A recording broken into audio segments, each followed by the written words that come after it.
Welcome, I'm your host, Jules DeVito, and you're listening to the Highly Sensitive Human Podcast, the show that offers an insight into the world of the highly sensitive person and helps those who identify with the traits of high sensitivity to feel more empowered and resilient without denying their authentic gifts.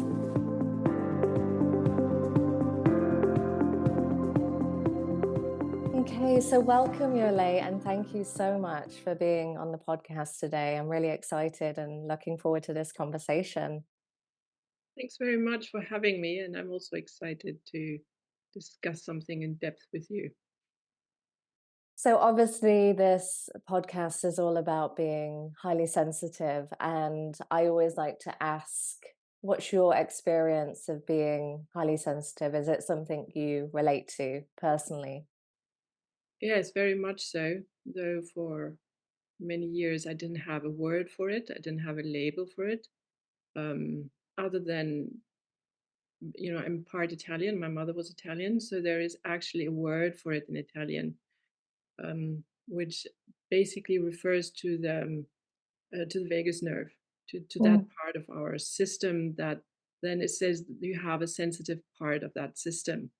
So, um, but it was usually in many times framed as a problem, Mm. as a dysfunction. Um, so when I came across Elaine Aron's book, um, somebody, actually a friend, gave it to me and said, "Look, you really need to read this because you fit that 100%." Mm. And I was already working as a coach and as a therapist, and it was like an epiphany for me. It was like, oh, okay. Because it helps human beings to have labels for things. It helps to have some sort of category or something that you can refer to rather than sort of just having this vague sense of being different. Mm. So to answer your question, I think I've always known, even as a young child, that I was different. Absolutely. And I agree that the label does give us a framework, a way of understanding our experience and how we experience the world in a different way. And I know that you refer to high sensitivity or HSP as a spectrum. You Mm. define it as a spectrum. So I'm wondering, could you talk a bit more about that? How do you understand it as being a spectrum? Yeah, I'd love to. Thanks for that question.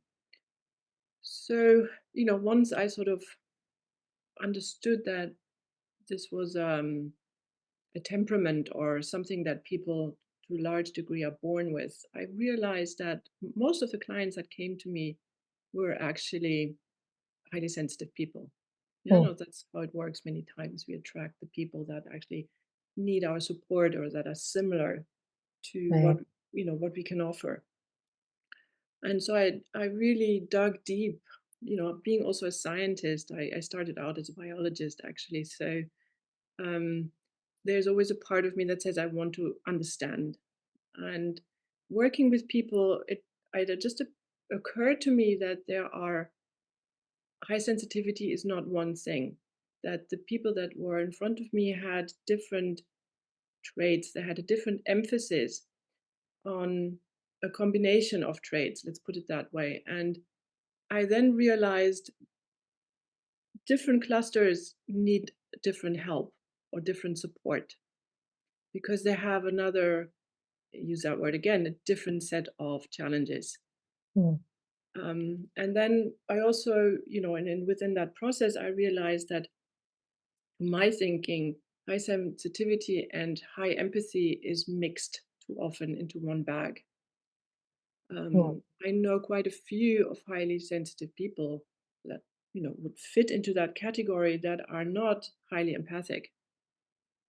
They just have this antenna, and I think this antenna for the emotions of other people sometimes gets too much mixed up with that trait of empathy, of high empathy.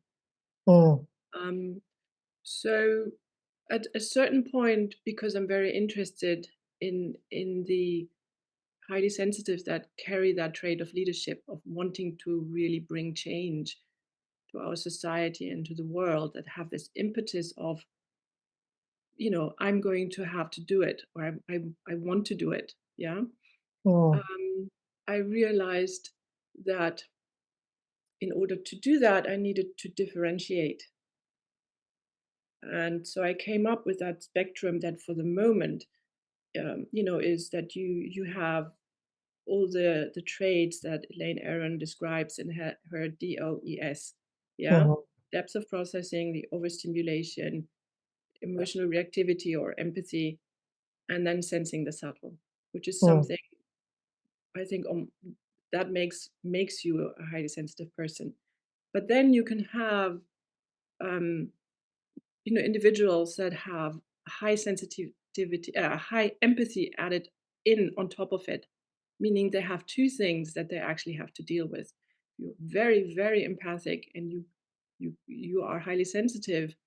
Um, you will have different challenges than somebody who's highly sensitive, but is what I call a change maker.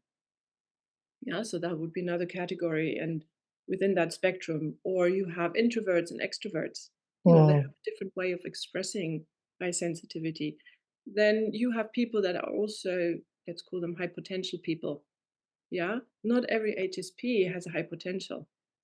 Um, but if, let's say, you are an HSP, you're highly, highly empathic, and you also are very, very intelligent or gifted in one particular way, you have three challenges, not just one. And mm. that needs a different kind of support because you want something else on this planet. You have another purpose on this planet. You um, see what I'm getting at? Absolutely. And I really appreciate what you're saying. It relates to something I was writing about recently, actually, where I was describing how I think a lot of the time when we talk about high sensitivity, we put everyone into one category. So we believe that all highly sensitive people experience the world in the same way. However, I don't believe that's the case. Similar to what you're saying, that there's a lot of subcategories within that umbrella of high sensitivity. So I think it's really important to separate those categories out and really understand how there's a lot of diversity within high sensitivity itself, and that's what you're speaking to. Yes, yes. Thank you for summarizing that well. Mm. Yeah. And And being a therapist, I'm confronted with people, not confronted, but I have clients that have, quite a number of challenges. And if I give all of them the same kind of food, let's use that analogy, mm, um, I'm not actually very effective. right, absolutely. So how do you begin to be able to differentiate, who you're working with? How are you able to identify if someone has high levels of empathy or low levels? And you spoke about change makers, and I wanted to ask you more about that because I know that's your area of speciality. So, yeah, how do you differentiate between the different subtypes of sensitivity? So I guess I use one HSP trait most. I listen. Mm, I listen, right. Yeah. observe, and it helped me to sort of, let's say, go back to science, to have those categories, because the categories, as you said, give me a framework Mm, into which now I can actually also listen and sense into certain qualities when I work with somebody. Yeah, so if somebody, for example, has a lot of overwhelm, maybe we could talk about that as well, because I think the energetic level is so important with highly sensitive people. mm, It's usually not talked about, yeah, but just let me divert just yeah. briefly. I think we are electromagnetic beings, and I believe we have an energy field, Mm, and that is what highly sensitive people actually pick up. That's a huge part on where we spend time, yeah, in right. the energy field. So if I have a client who's very overwhelmed emotionally, very overwhelmed, talking a lot about other people, about helping other people, about supporting other people, about you know, I I get sort of interested. I'm like, oh, okay. Do I have somebody in front of me who's very traumatized and uses that as a mechanism to regulate, yeah, and to be accepted, or is that a person who is just highly empathic, Mm, by trait, by temperament? And that's how I start to differentiate. If somebody sits in front of me and says, I have this deep sense that I want to move something in that and that area. And I'm so frustrated I can't do it because my body is constantly overwhelmed or because I can't find community. I know I have somebody in front of me who carries that trait of change maker or change leader. mm, Some of my clients will say, I'd love to support someone who is leading change. And, you know, so it's these kinds of clues that I'm after when I work with people. And I always like, I mean, the question I ask my clients is, what do you love? mm, What do you enjoy? What makes life good for you? So I actually flip it around to what many coaches or therapists do, because I firmly believe if we don't have that trajectory, we will not go anywhere because we mm, stay in solving problems and we can do that until we jump into the last box. It's just there will always be something that is challenging. So it's so important to go to a place of what makes me happy. mm, What is how can I say that? What is my inner structure? And am I going mm, to follow that? yeah. And there's a couple of things you've said which I really appreciate. One is listening to the person in front of you, using that as a primary tool, because even though we're saying the labels are really helpful, I believe that we need to go past the labels. And when we're working with someone, it's so important to work with their unique, um, yeah, unique temperament, unique traits, and who the person actually is in front of us, rather than which category they fit into. Yeah, and then you're speaking about connecting with the person's individual purpose in Mm. life too. What helps them move forward. So I know you talk about change makers and change leaders. So I'm wondering if you could help us, yeah, define those terms and how you see them as different from each other. Hmm. No, happy to. I insinuated it a bit already in the Mm, sense that a change maker is somebody who, every change leader is also a change maker. mhm, It's define it that way. And I think it's the better way to explain it. So the leader, and that's already in the word, actually gets up and says, I will do this. I will lead in this particular area with a particular issue that is dear to my heart. Um, and the change maker can also be somebody who says, I will support the change leader because I mm, see a necessity for change. And that is a very important thing. If you're a leader and you have no one who supports you, you're going nowhere. Yeah. right. But you need that, you need people with that change maker quality that will actually invest in your project. I'm not saying necessarily in financial terms, but invest in that. Yeah, that's necessary. That needs to Mm, move. That have that sense of um, that needs to change, which is an essential trait of many HSPs. We can talk about that as well if you like.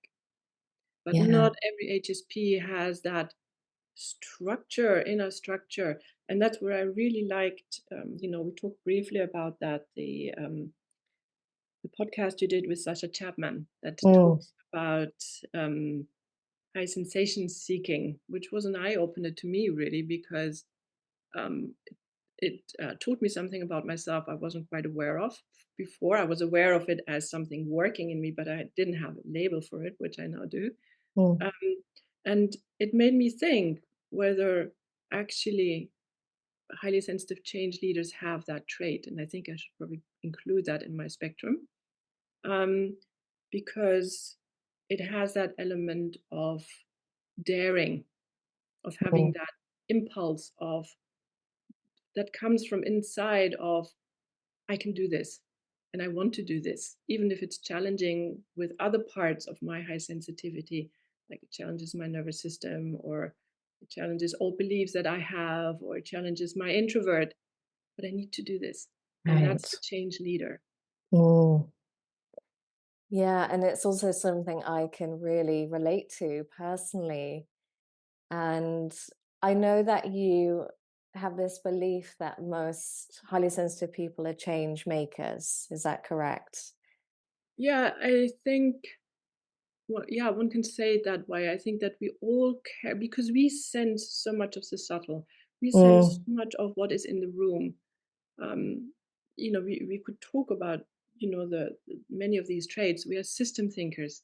We are people that think, love complex thinking.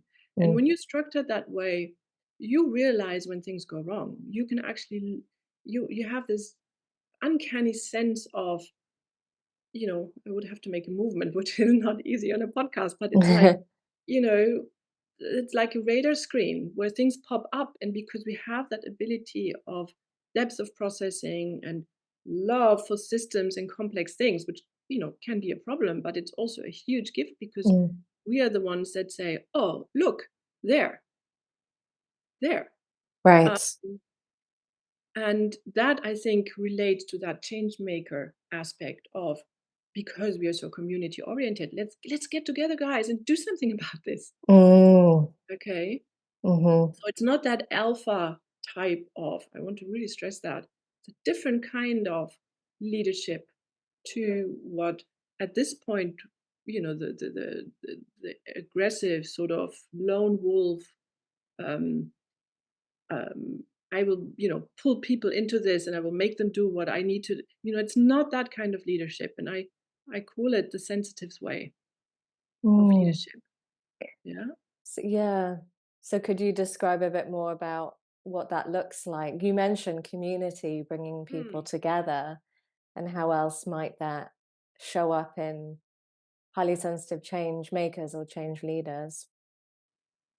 So um, there's maybe another important thing um, I should bring into the game here, and that is that highly sensitive people need to change the narrative about themselves in order to do what we are talking about, to what I will explain in a moment, this Mhm, kind of sensitive ways leadership. We need to actually remember our gifts. Okay.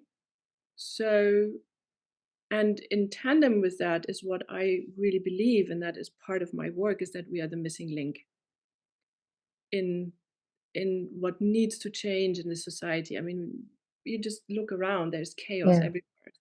Systems are breaking apart. There's a high degree of complexity. There is a lot of disorientation around us. Mm, So, having said that, if you take these traits of highly sensitives, systems thinkers, complex thinking, we want to decide things in community. We are very good at reading the room. We are really good at usually explaining things and talking to people and reaching some sort of consensus. So it's not my way is the highway. Yeah. mm, So, and the highly creative aspect that we have, all of these things make for a leader completely different kind of leadership from I'm the alpha male or female in this room and we need quick fixes for everything because we have to report numbers in 3 months or 6 months. um, it's that leadership that understands complexity, that understands complex dynamic systems, that understands the human condition, because we are so exposed to our humanity and to our bodies. I think we could spend some time talking about that as well. We cannot hide. We cannot be effective and hide behind a body armor mm, like a lot of the old leaders could. Yeah, that lone wolf thing. mm, So what we bring to the table is that combination, that very special combination of looking at problems, solving problems, addressing problems and structures. I hope that answers your question. It does, it really does. And I'm really stuck on this statement where you said we are the missing link. Hmm. And I also believe that to be true. And in a way, I see how, and you were describing this, I see how as sensitive people, we have this ability to assimilate a lot of information and process that information. And in a way, we're like alchemists. We have this ability to work with that energy and then be able to pull it out into the world. And I think that's what you're speaking to. And that really is a gift. And that really is a different way of working and facilitating change and transformation. Exactly. And it needs us to change the narrative, Mm, because otherwise we are disempowered. If we stay in that victim state, right. and maybe we spend some time talking about trauma as well, if you like. But Mm, it's my profound belief, and maybe that is my mission, is to help us to step up to that right. responsibility, because I also think it's actually a responsibility Mm, that we have for the greater good, for society, for the world, for the earth. Um, and this is a time when we need to step up. right. That's Absolutely. my hypothesis. That's my belief. You have to Mm. follow me on that one, but that is my mission. I agree. And I would like to talk about trauma and how that ties into all of this. But before I ask you about that, I'm wondering, and you have alluded to it already, but what kind of change do you think is needed in society, in Earth? Well, I think that the hierarchical, I can never pronounce that Yep. English word, structures Hierarchical. Mm, are not serving us anymore. mm, That's one of the things. Then, we all know there are many systems that actually don't serve the population any longer. They are sort of self-serving. They've turned into self-serving systems, like many parts of the financial system, the in the economy, mm, there's so much that works in a frame of survival of the fittest, right. and um, very many, most of the resources going to a few. Yeah. Our school system is a school system that is 150 years old. Mm, Um, it doesn't actually cater to diverse, open-minded, curious mm, mm, human beings. We are very much trained to stay on the mental plane all the time. right. And that is something that is exceedingly exhausting to Mm, HSPs. Even the ones that are high potential or that love, like in my case, I love science. I think it's a wonderful thing, but it can also be very narrow-minded. Yeah, and it can just mm, stay a mind game. And because our bodies are so, our whole system is so wired for connection and for receiving input, if we don't understand the body, if we don't understand the energetic and emotional, um, what's the English word for that, emotional planes of our beingness, we cannot function. And in a way, that is a mirror of our society. mm, Okay. You have this thing of go back to your body, but get more fit, have a six pack. It doesn't say, it's beginning to change. Reconnect with your sensuality, reconnect with your feeling body, understand that you're more than just what you think. mhm, So it's that kind of contribution, it's that kind of change, um, that we can't help if we want to, if we are going to heal, that's what we bring to the world. absolutely.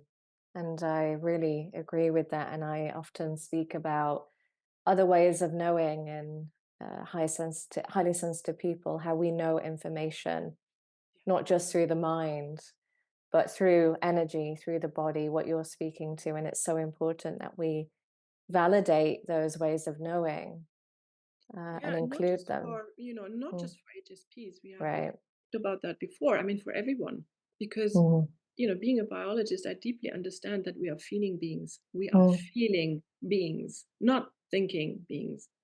I mean, the master is the feeling body, the sensuality, this being present in the world, and mm, just feeling the wind and the sun and other people and community, and it's not about the servant. The mind is the servant here, mhm.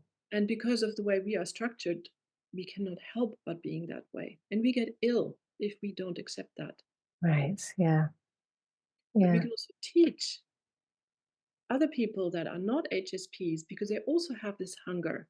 I mean, it's everywhere. It's all over Instagram. And Mhm. I mean, any course you can book is about reconnection, reconnection, reconnection. But many times it's still on the plane of, I'm going to fix that problem. Right. Yeah. Absolutely. And that doesn't work. Mm, It's not about fixing a problem. It's about going from the inside out, not from the outside in. And mm. that's what we are really good at. Yeah, I appreciate what you're saying there. And in a way that this does segue into the link with trauma too. And I say that because I see a lot of people talking about fixing or getting over trauma and that needing to be something which we recover from. I have a slightly different perspective on that, but I'm curious, what do you see as the link between trauma and high sensitivity? So I think there doesn't need to be a link, Mm, but there is a link by function of our society, because the way we grow up, because there is so much dysfunctionality in human beings and in our society for HSPs and non-HSPs. I mean, adverse childhood experiences are galore. mm, yeah, So it starts very, very early, that this binding process, that safety of being in our body and safety of being in relationship goes wrong for a lot of people, not just HSPs. For mm, HSPs, however, because our nervous system is so w- wired for receiving impulses and understanding and connecting, it does a lot more damage, even more damage than it does to other children. So right. there's this whole question, for example, with ADD and ADHD and other things, whether that is Mm, actually also partly due to trauma. So you get a lot of highly sensitive children that also develop ADD or ADHD. And then right. that is very often not understood. And that's where it starts. Then you go, for many, actually, it already starts also in the family of this square peg in a round hole. Yeah, I'm Mm, different. I'm not understood. I'm not seen. I'm not heard. I'm not loved. Then you go to school. For example, I was bullied from day one in school, from day one. From day mm, one to the last day of my school days, I was bullied. Okay, so it leaves you with a deep sense of dysregulation. It leaves you with a mm, deeply dysregulated body and a dysregulated way of communicating with other people. And that is trauma. right. So I want to say it again. I firmly believe that the temperament of HSP is not a traumatic temperament. Mm, It doesn't invite trauma in that right. sense. So when I work with people, I try and differentiate what about this person, about the dysregulation of this person or the HSP aspect of this person, let's put it that way, is actually due to trauma and not due to the high sensitivity. And I think that is a very important part of the process, because otherwise you always end up again with the victim. Mm, mm, So when you can understand that the sensing the subtle is a gift, you mm, need to understand that whatever is not a gift about that is probably trauma, or right. it's you being in a society that does not suit you, Mhm, not the other way around. mm. Yeah, brilliant. And I think, again, it's really important to separate the two. And I often use the example of anxiety. So a lot of people believe that anxiety is innate or connected with the temperament of HSP, but it's not. You're not necessarily going to be an anxious person because you're highly sensitive. it is a result of your childhood environment, or even environments later in life where we don't feel I aligned. agree with that totally, totally. Mm, yeah. So I'm really glad you brought that up, because I think that's a big myth in terms of what it means to be highly sensitive. I agree. And that they are back to claiming the narrative. Mm, Also, what society tells us, ah, you're always anxious, or you cannot do this, or you're so sensitive, or you sit in front of a movie and you cry. I mean, come on, you know. I'm like, at this mm. point, I'm like, yeah, I cry. So at least I'm able to feel this, and Exactly. you're not apparently, or you don't allow yourself, but I do. Yeah, I'm yeah. happy to feel great sadness and great love and great joy. I remember my mother telling me that, and that, from the Italian side, because they have a Mm, slightly different interpretation on it. She said, "But look, Yola, you have so much more depth of perceiving the world and being in mm. the world and understanding poetry and art." And now, I mean, I'm a lot older. I'm like, yeah, she was right. You know, Right, yeah. And just, it and I'm happy with it now. I'm like, oh, just mm. let me cry. You know, who cares? Yeah, and as you're saying that, I really wish, and I think it's such a shame that there's so many children who are hearing a different narrative and are building that narrative that we, as you're saying, we need to move away from, because they're being told from a young age, yeah, it's not okay to cry. It's not okay to have the intensity of the emotions they're having. Exactly. And that really, really needs to shift. And I hope it is shifting, but I think we still have a long way to go. Definitely. And there's also the intensity of our thinking, the depth of Mm, our thinking. Countless times I've had people tell me, you're so intense, and I would draw back and do less. And that's not the correct way to do it, because that again is a gift. You might need to learn where it's appropriate and where it's right. not appropriate. Yeah. To go to these depths, because it might overwhelm other people. So it's also Mm, of respect. Yeah. But in itself, that intensity is what makes, in my case, makes me a change leader. right. Absolutely. So if I take that out of the equation, which I did for a long time, it's like, in a sense, like deadening myself, just Mm, because there's this label from people that don't have that trait of, well, you're too much. right. Yeah. And claiming our power back and Mm, saying, oh, yeah, really? To have mm, that ability, because it doesn't mean just because we're highly sensitive that we don't have power. I mean, I did martial arts for a very long time and for a very good reason. Yeah, mm, and it gave me that sense of, well, you know, you want to play games with me? Don't think so. mm, And it goes really well with my highly sensitive part. Okay. mm. Yeah, so knowing it's possible for those to coexist, those energies, they're not opposite, they're Exactly. complementary and necessary. Exactly. Well said. Yeah. And I agree that the intensity is really needed in today's society. I mean, as you're speaking to, we just have to look around and see how many problems there are. So, for the change and transformation to occur, we need that intensity that HSPs have to initiate that change. Yeah. The ones of us that have that trait, Mm, if we right. go back to that spectrum, Yeah. maybe the talk, again with Sasha Chapman, Mm, she talks about that as well. The ones that are wired that way, hmm. um, yeah, they need to be empowered rather than Yeah. beating themselves up, because it's such a waste. And you mentioned ADHD a few Mm. minutes ago, and it brings me to another question, something I've been contemplating quite a lot lately. So, there's been a lot of discussion on social media, especially about the similarities and differences between HSP, ADHD, autism, all of these different labels. And something I feel really passionate about is, instead of us talking about the differences or what is this, what isn't, how do they overlap, it seems there's a bit of a divide happening.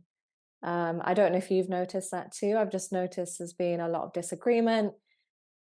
Instead, I believe we need to build narrative and conversation between these different groups. And I'm wondering, yeah, what do you think about this in terms of there being this dialogue between HSPs and non-HSPs and these other labels that we use to define people?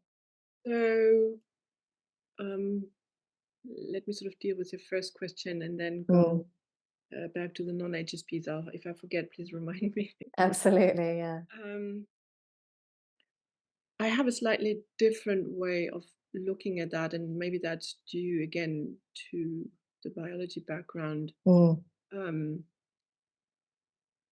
I'm aware of that discussion. I've only been aware of it for about 3/4 of a year, so I cannot say that I'm an expert in this in any way. I need to say right. it clearly. Mm, Um, but I think we know so little about all the components that lead to ADD or ADHD or even autism.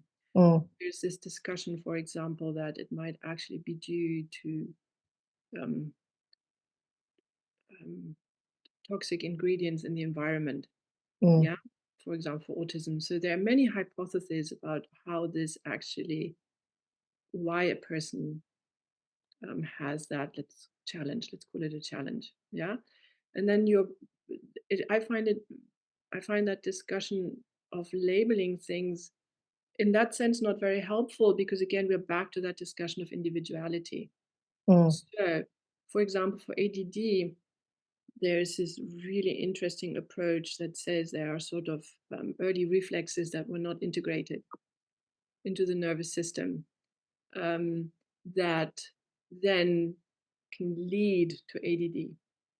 And in my case, for example, addressing that has helped me a lot to mm, calm down my nervous system and that kind of rattling in my brain. Yeah. mm, Then you have the question of nutrition. You have the question of how much of that is actually due to trauma. How much, I think it is so, again, we're back to complexity.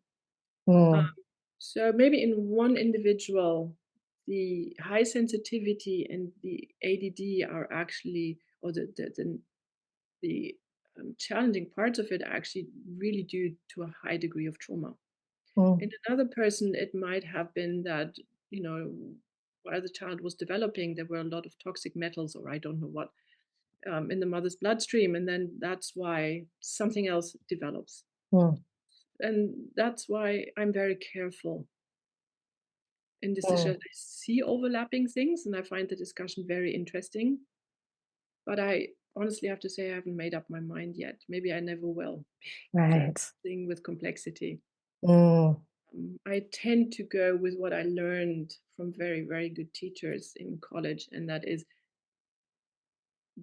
keep several hypotheses next to each other, learn to live with contradiction, mm, which is mm, so important, because we want clarity, but we have to understand that the body and the mind are, way beyond what we could label and understand in what leads to this, what leads to that.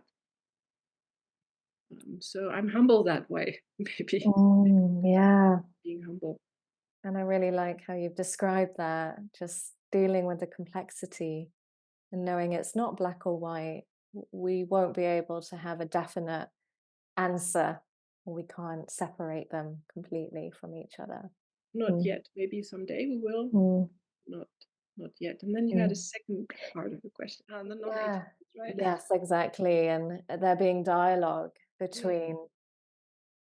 So probably, yeah, it ties in with what we said before. I'm very much against silos. And Mm, I can sense in the HSP community there is, because we've been bullied so much, there is this let's stick together. mm, We are the better ones, because mm, we are more complex and we're more and I think that is just turning the table and using the same kind of narrative, right. which again divides us, which again makes it difficult to live to have a society where actually neurodiversities and normal people are just one batch. Yeah, just Mm-mm. people.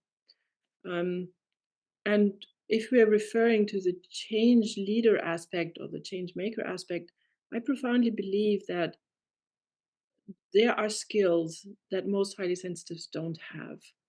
Okay. And we need people that have these skills if you want to build something. Somebody who's maybe less bothered by rejection. Somebody who says, okay, for the moment, yes, we know there's complexity and there are 1,000 rabbit holes, but this is what we want to solve. That brings us back from, HSPs love to go down a million rabbit holes. We get lost there. So Mm. if we are in cooperation, and that's a very important word, the cooperation with people that carry other traits, but we have the same goal, we have a similar approach to what we want to reach, we can actually really build something rather Mm. than having silos again Mm. and not talking to each other. Because how are we going to get this transformation in any direction that will improve the lives of most people if we do not cooperate? If we don't Mm. understand that it's not just we that are special, non-HSPs are special as well. They have Right. other gifts, Mm-hmm. and we need to work together. We need to respect Mm. each other. Mm. And I agree with that. I really always speak to the fact that I'm never claiming HSPs are better than, because as you said, it's creating more division and separation and that hierarchy that we're trying to move away from. So I think it's really important. And what I hear you saying is if we work together, our skills are complementary. So as HSPs, we might be lacking certain skills in certain areas, but others have other skills that we can combine, and it's very holistic in that way. Yeah, yeah, Mm. exactly. Yeah, Mm. yeah, exactly. Yeah. So, this change leader um, Mm. what do you call it, subject or the mission that I'm on um, is not about let's grasp power. It's about resiliency. It's about bringing yourself to the table. It's about cooperation and community. It's about certain people saying, "I just know in which direction I want to take this," and then sharing it, being able to share it with others and Mm. move something. It's Right. not about look how great I am. Mm. Yeah, that's Yes. that's the old way. That's the non-sensitive way of leading. Mm. I'm the alpha animal. So you need aspects of the alpha animal if you want to lead. There's no way around that. Right. But there's a different emphasis in terms of, yeah, having a clear purpose, a mission, a sense of urgency in terms of Mm. things needing to change. And I'm just curious because this is something, again, I really relate to. I feel in my soul, in my body, there's this urgency I have to have an impact, to see change and transformation in the world. And I Mm. feel really driven by that. But I'm wondering, do you have a sense of where that comes from in highly sensitive people? Where does that urgency, or what have you observed in the people you've worked with? Do you see any kind of pattern or connection there? So we would have to talk about spirit, about the spiritual realm. Yes, we Right. can talk Yeah. about everyone's flavor. But Mm-hmm. even if I've worked, especially with men that not so HSP men that not so easily follow me in that, in the end they end up there. So there is something that I find you cannot explain if you don't put spirit and soul into the equation. Mm-hmm. Now, there might be people that contest that, but that is my belief. And it also, if if we understand how human beings are actually built and wired, and there is so much new neuroscience, it is to a certain point I mean, there are people that will still be in the mechanical world, but all the scientists that work with quantum science or work with consciousness Mm, um, start drifting away from this very technical. We're just a bunch of cells trying to survive until we go. So mm, for me, that sense of purpose actually comes from something we bring when we mm, are born. We bring it mhm.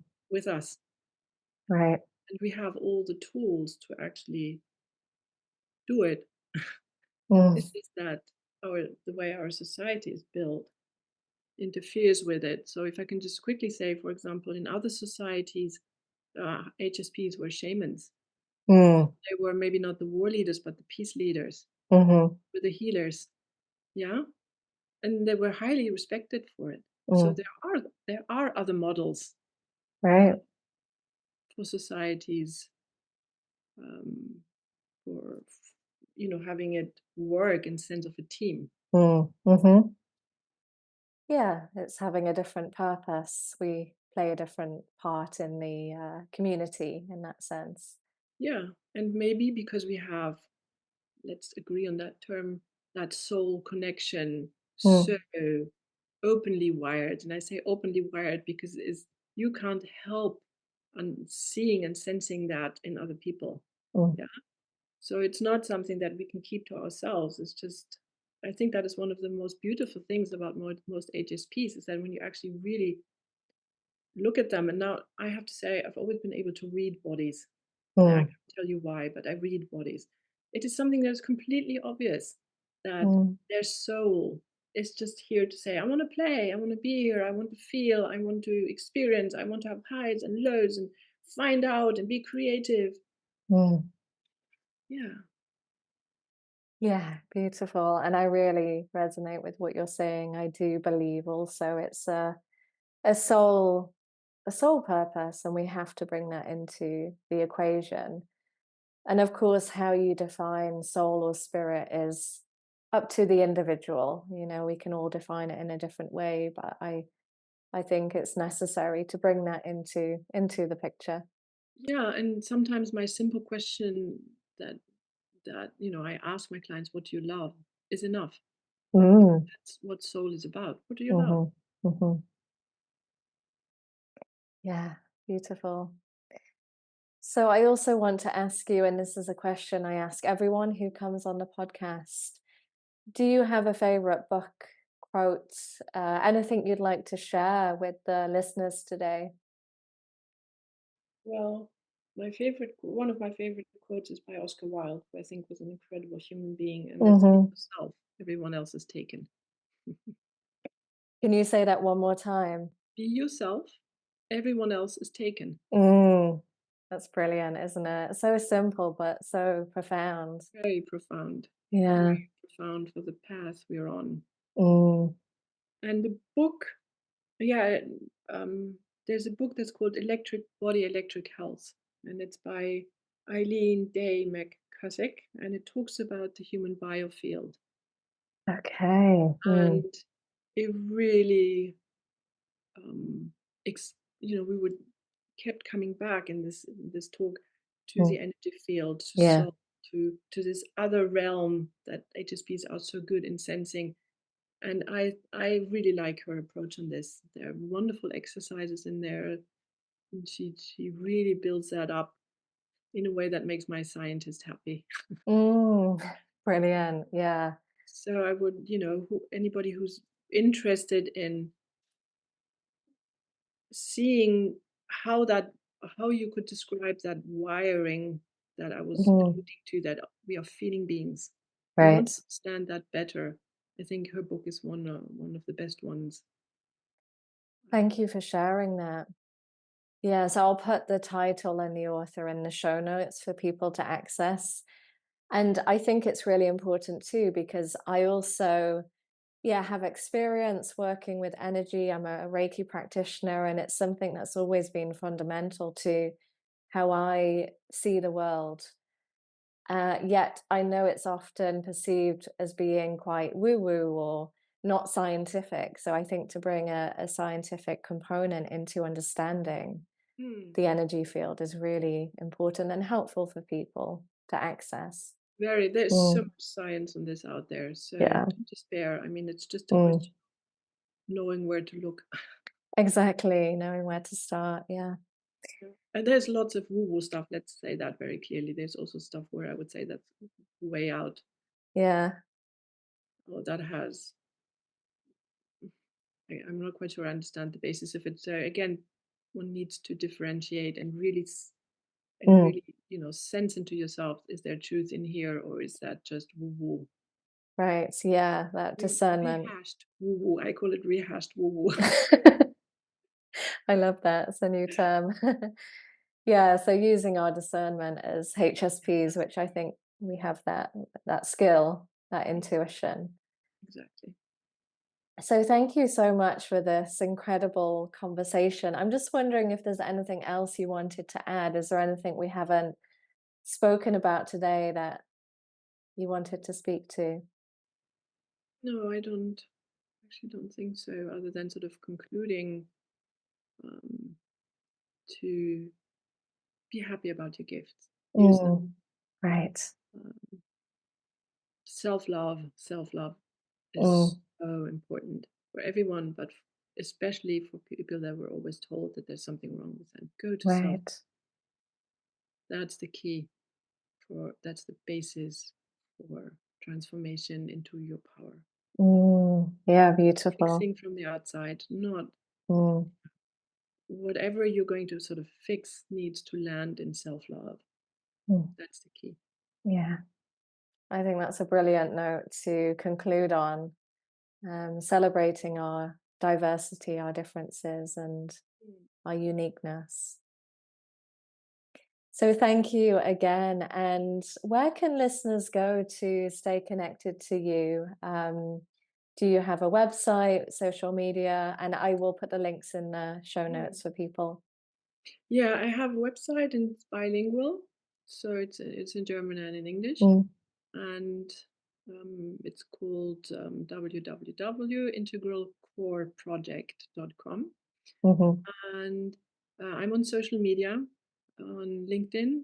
You can find me on Instagram, but under Jole Berlage-Buccellati. So Fantastic. if you put that in the notes. I will do, so that's easy for people to access.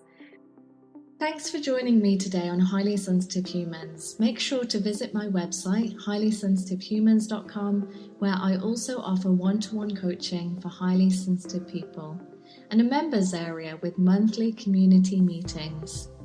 You can also visit the Highly Sensitive Human Academy to find out more about upcoming online trainings, including a 3-month professional training on how to coach highly sensitive people, and a 3-month professional training on working with highly sensitive children. And if you found value in the show today, I'd really appreciate a rating, and you can also support the show by making a donation.